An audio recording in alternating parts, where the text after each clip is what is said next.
hacer el esfuerzo de compartir con ustedes un poco la experiencia. Mi nombre es Samuel Abreu, yo soy ingeniero civil, un máster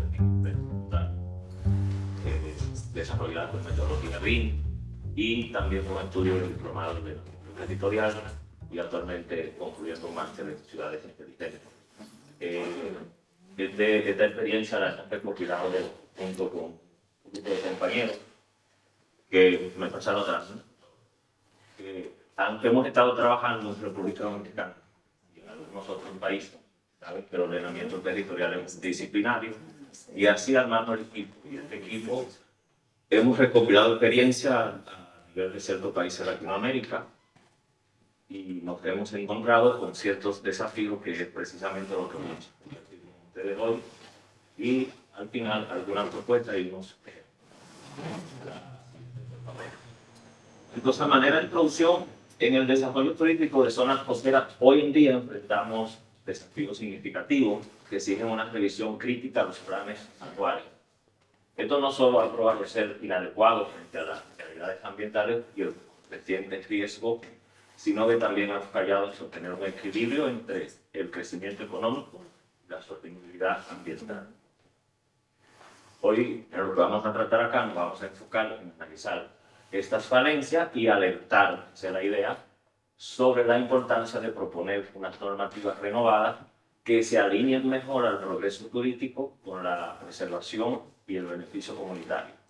Nuestra participación se centrará en el día de hoy en identificar los puntos críticos del ordenamiento urgente y en usar soluciones integradas que favorezcan un futuro más resiliente y responsable. Así enteramente, por favor.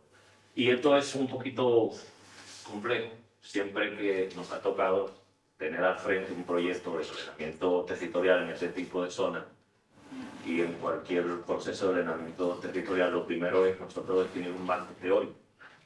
Y ese marco teórico tenemos que colocarlo en el centro para que sea el conector entre el universo de componentes que se dan, lo que es el ordenamiento territorial.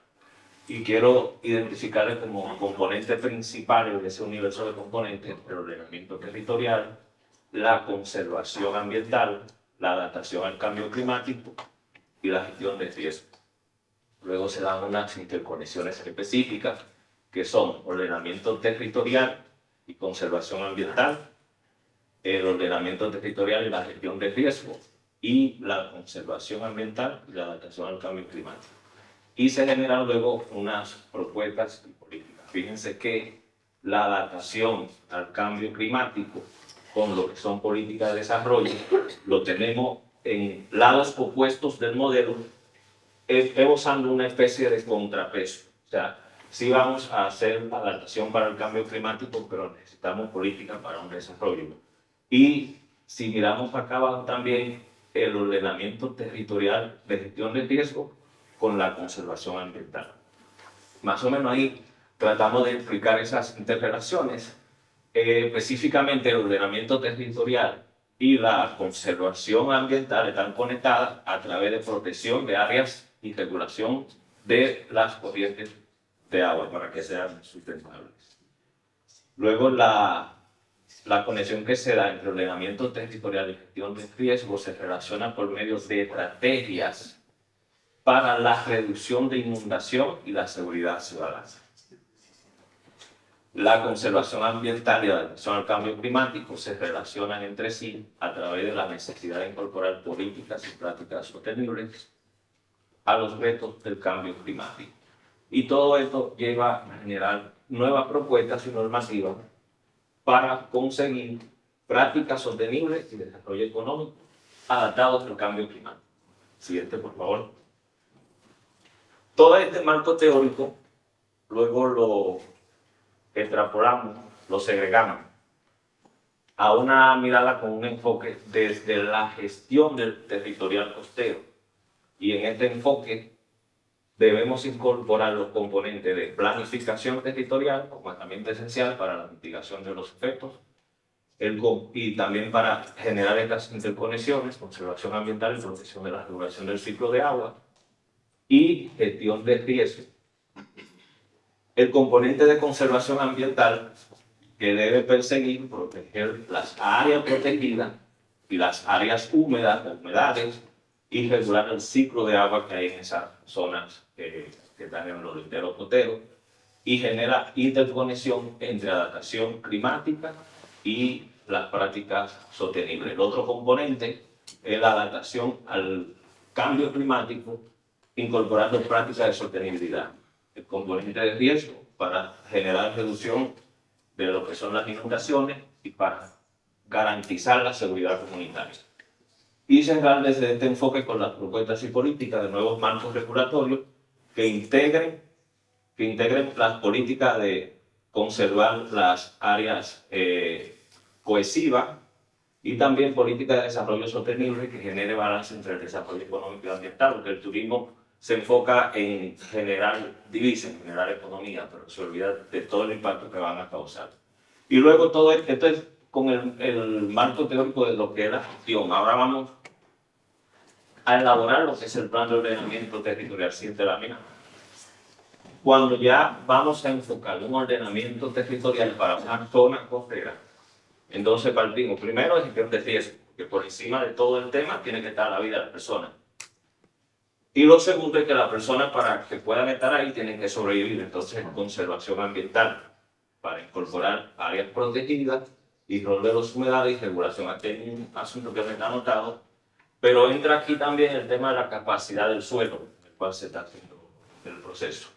Y luego, adaptación al cambio climático, que lleva a estrategias de adaptación, incorporación de prácticas sostenibles en la planificación.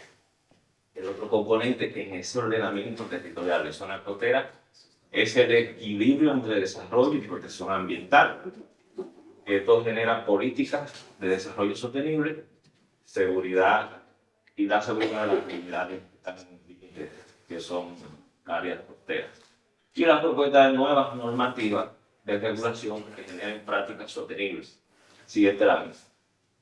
Voy a mencionar mucho el tema de prácticas sostenibles porque ahorita al final les voy a mostrar un ejemplo muy genérico de lo que ocurre cuando se permite ese desarrollo de esas infraestructuras turísticas sin considerar el concepto de sostenibilidad en todas las infraestructuras que se hacen.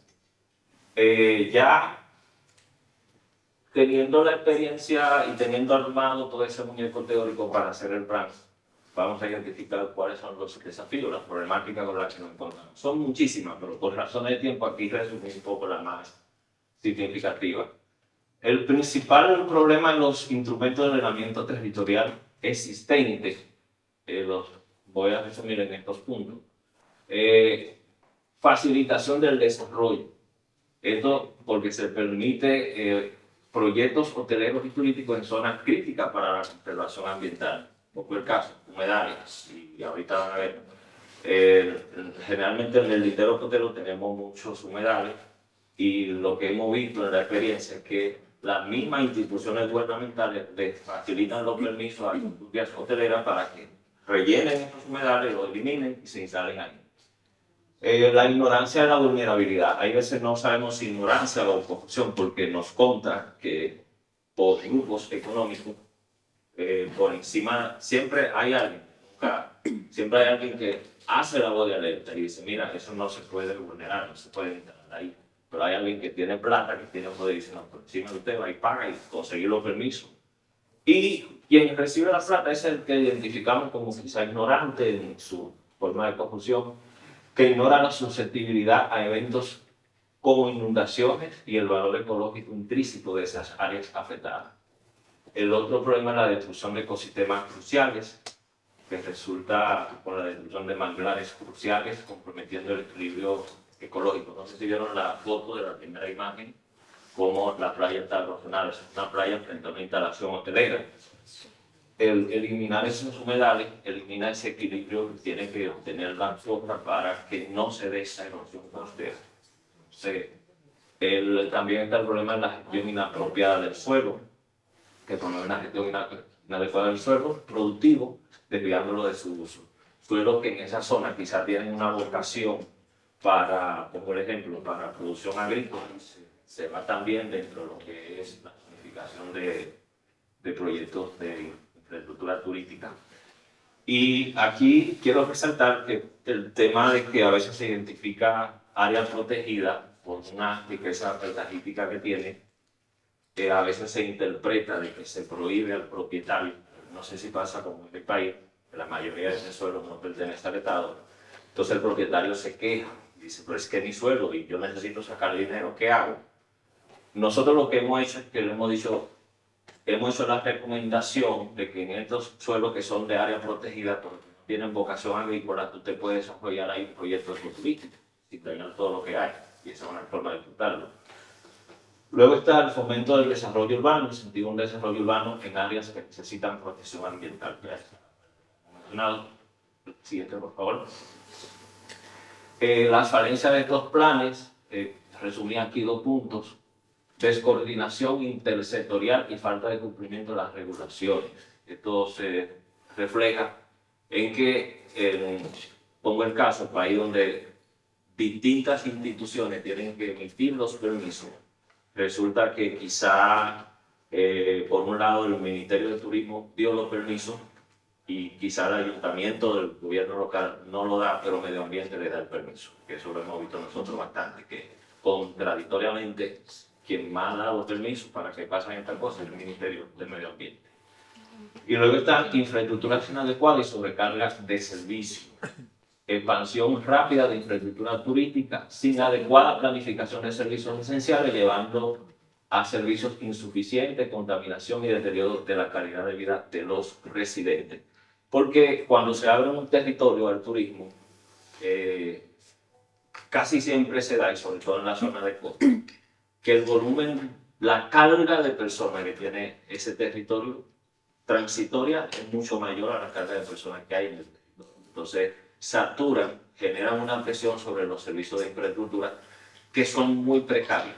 Porque generalmente, como este tipo de desarrollo llega primero, en estos polígonos sí tienen todas sus infraestructuras de productos, de redes, agua negra y todo eso.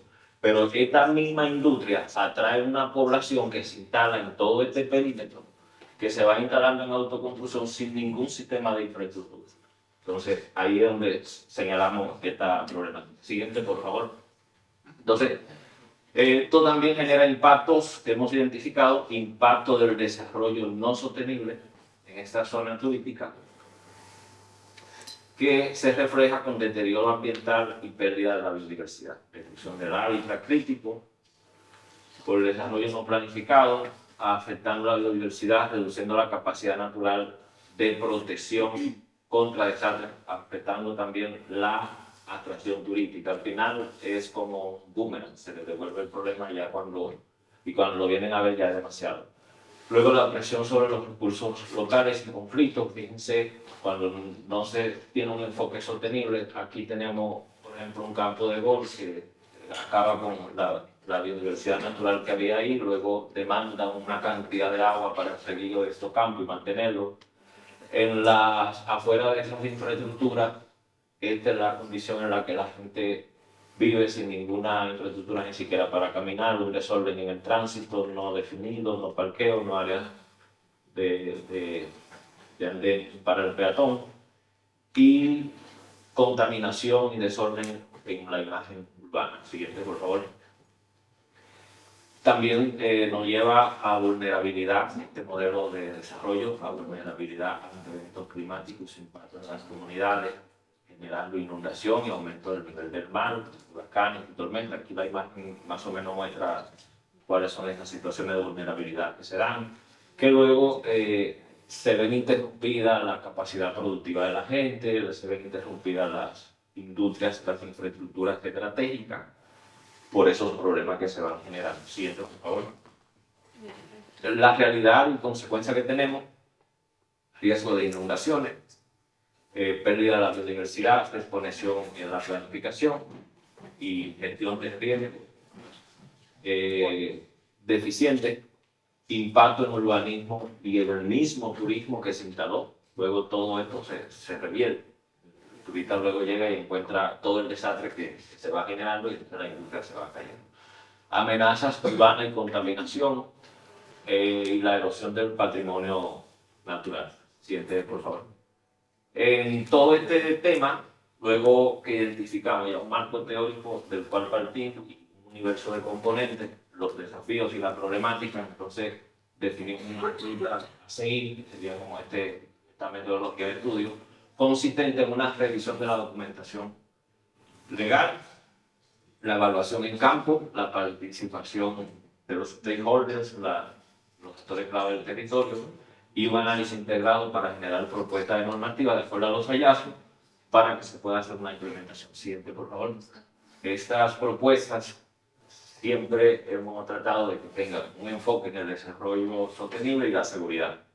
Y que tengan esto de desarrollo sostenible, por ejemplo, implementar prácticas como la que ya hemos estado comentando, incorporar soluciones basadas en la naturaleza y ese tipo de cosas. Y que esa infraestructura turística, esos edificios, cumplan con ciertos criterios de sostenibilidad. Por ejemplo, se podría plantear una normativa que obligue a que toda la edificación hotelera tenga certificación de sostenibilidad para que pueda incorporar el sistema de autogeneración de su propia energía, el reciclado de las aguas que utilizan y todo ese tema. La dejas, por favor. Importancia de la evaluación biofísica, funcional y productiva del territorio. Esto es importante porque todo de partir de acá, esto nos va a permitir determinar cuál es esa vocación del territorio, con lo biofísico, cómo funciona el territorio y cuál es su capacidad productiva, porque probablemente aunque tenga costa, quizás su capacidad productiva sea otro tipo de industria que se pueda instalar en ese territorio. Y las propuestas de regulaciones específicas para la gestión de riesgos y el uso del suelo. Siguiente.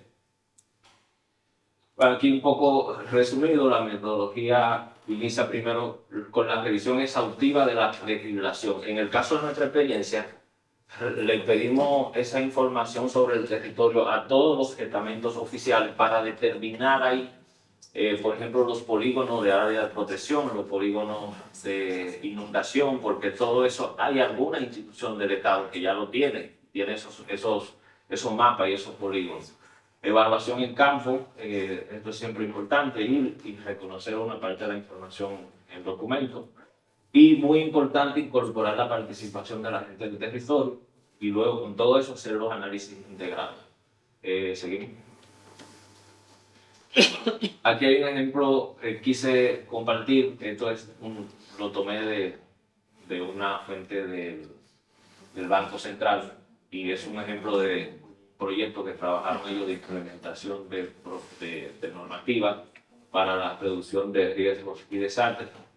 Y fue en el contexto de unos problemas que estaban teniendo con el cambio climático y la inundación en el año 2000.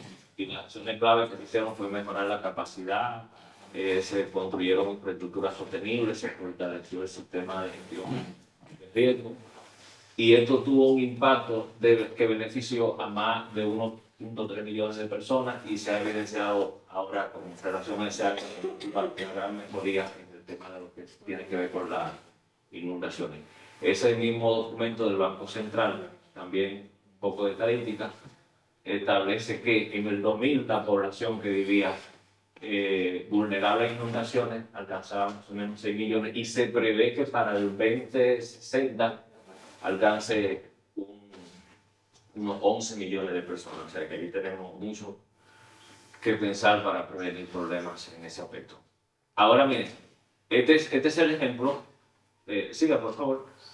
Miren esta zona, pónganle atención.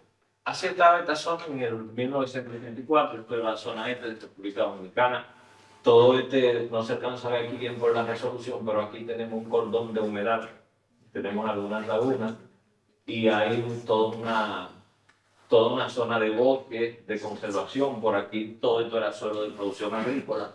Sin embargo, desde la siguiente, por favor, 10 años después, comienza, aquí aparece por primera vez un pequeño aeropuerto. Hay un aeropuerto pequeño ahí y fíjense qué va pasando y cómo se va transformando. Todo esto se va dando, ya digamos, con esto empezó un negocio de la industria turística sin ninguna planificación del territorio. Siguiente, por favor. Fíjense ya en el 2004 cómo esa huella construida comienza a aparecer, pero fíjense cómo se acelera ahora entre el 2004 y el 2014, en esos 10 años. Fíjense, ya hay toda una, la imagen que les mostré ahorita de los barrios y todo eso, ya hay toda una población. Luego esta pequeña pista, luego todos estos hoteles, fíjense cómo se comieron todos los humedales, y de eso yo soy testigo, relleno de roca de 60 centímetros, y vamos a hacer el hotel ahí. ¿Qué pasa ahora? 5 minutos. Pasa que toda esta infraestructura que están acá, le autorizaron y tienen permiso en zonas que son vulnerables de inundación y que eran de protección por la biodiversidad porque eran humedales. Siguiente, por favor. En el 2020 sigue creciendo, ya se incorpora una autopista. Todo lo que hay acá de movilidad es autoconstrucción, gente que va abriendo brechas, pero no hay ninguna vía planificada de manera oficial, por lo cual al día 2024, pónganle por favor otra. Solamente se pensó en esta infraestructura que sigue siendo un enfoque para facilitar el movimiento del negocio turístico. Todas estas que ven acá, entre todo este asentamiento, que son mucha gente ya, no hay diseño de vía, es congestión vehicular al lóbulo. Siguiente, por favor. Al final, después de toda esa experiencia, voy a sintetizar lo más pronto posible los componentes claves para definir lo que son esas políticas. Y deben partir del componente ambiental con el objetivo de preservar y restaurar los ecosistemas, y la política debe procurar implementar medidas de protección para áreas naturales y protegidas. En el sistema productivo, el objetivo debe ser estimular el crecimiento económico regional y local basado en las ventajas competitivas del territorio. Por eso es importante en la fase inicial analizar la capacidad productiva del territorio, para así mismo poder definir su estrategia de desarrollo económico y promover un turismo que respete la cultura y el medio ambiente local. En el aspecto social, proteger el patrimonio cultural natural como activo para el desarrollo económico y territorial y promover la diversidad cultural y el respeto de multiculturalidad. En el aspecto urbano, el objetivo es ampliar y mejorar la calidad de las infraestructuras críticas como transporte, agua y saneamiento y telecomunicaciones para garantizar con las políticas la gestión sostenible del agua y proveer los servicios de saneamiento adecuados para la mejora de la salud de la comunidad. Y en el aspecto institucional, el componente institucional, desarrollar mejoras en la capacidad de las autoridades locales y regionales para la gestión efectiva y democrática del desarrollo territorial e intervenir en la calidad educativa, promover la formación técnica profesional y adaptar los currículum a la necesidad del mercado. Esto acá es importante porque podemos hacer todo lo que dijimos atrás súper bien, queda muy bonito. Pero si no tenemos una capacidad institucional para implementar todo lo que se hizo allí, se queda simplemente en el papel muy bonito. Y lo otro es que esa capacidad institucional también tiene que ser capaz de generar la capacidad técnica en la gente del territorio, para que el territorio se maneje de manera eficiente para todo. Creo que ya vamos a terminar la siguiente. Y bueno, entonces ahí quise cortarle un poco todo el tema. Si tienen alguna pregunta, igual quedo ahí. Muchas gracias.